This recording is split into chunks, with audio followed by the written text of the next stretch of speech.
Seperti yang kita ketahui bahwa saat ini kita sedang berada dalam masa revolusi industri 4.0 dan dapat kita lihat revolusi ini memberikan pengaruh yang cukup signifikan terhadap kehidupan manusia dalam berbagai bidang, begitu juga dalam kehidupan sosial kemasyarakatan. Dalam video ini, kita akan membahas secara singkat mengenai dampak dari revolusi industri 4.0 terhadap kehidupan masyarakat atau terhadap society. Dapat dikatakan bahwa revolusi industri 4.0 memberikan dampak yang cukup merugikan dalam bidang ekonomi dan bisnis, yang akhirnya menghasilkan ketimpangan dan memunculkan ketidaksetaraan di tengah-tengah masyarakat. Seperti yang dapat kita lihat saat ini, banyak pekerjaan yang biasanya dapat dilakukan dengan tenaga manusia, mulai tergantikan oleh teknologi seperti mesin, robot, dan algoritma.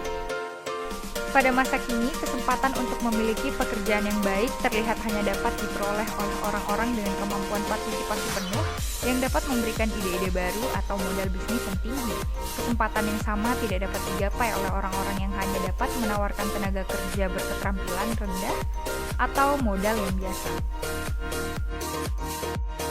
Ketidaksetaraan ini telah dapat kita rasakan dalam kehidupan sehari-hari, contohnya saja seperti kehidupan mahasiswa zaman sekarang. Saat ini, mahasiswa diajarkan untuk tidak lagi hanya mengandalkan IPK yang baik saja, tetapi juga harus mencari dan mengasah soft skill atau hard skill tambahan yang dapat terlihat menarik dalam CV.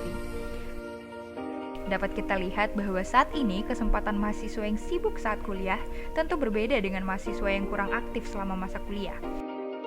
Saat lulus kuliah, meskipun mendapatkan pekerjaan kelas menengah pun tidak lagi menjamin gaya hidup kelas menengah, dan selama 20 tahun terakhir, 4 atribut tradisional status kelas menengah yang biasanya didapatkan seperti pendidikan, kesehatan, pensiun, dan kepemilikan rumah telah berkinerja lebih buruk daripada inflasi.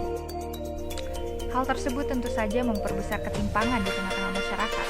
Berdasarkan laporan kekayaan dari Global Credit Suisse 2015 lalu, separuh aset di seluruh dunia dikendalikan oleh 1% populasi global terkaya.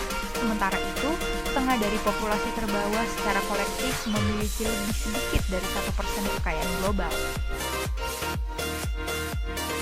Revolusi industri 4.0 ini pun cenderung menghasilkan masyarakat yang lebih me-centered, yang diiringi oleh proses individuasi dan kemunculan dari bentuk-bentuk baru dari kepemilikan dan komunitas. Salah satu contoh nyata yang dapat kita lihat saat ini, seperti orang-orang disabilitas yang mengalami keterbatasan pun dapat saling terhubung satu sama lain melalui teknologi dan bahkan membuat komunitasnya sendiri. Demikianlah pembahasan dari dampak revolusi industri 4.0 terhadap kehidupan masyarakat. Semoga video ini bermanfaat dan sampai jumpa di lain kesempatan.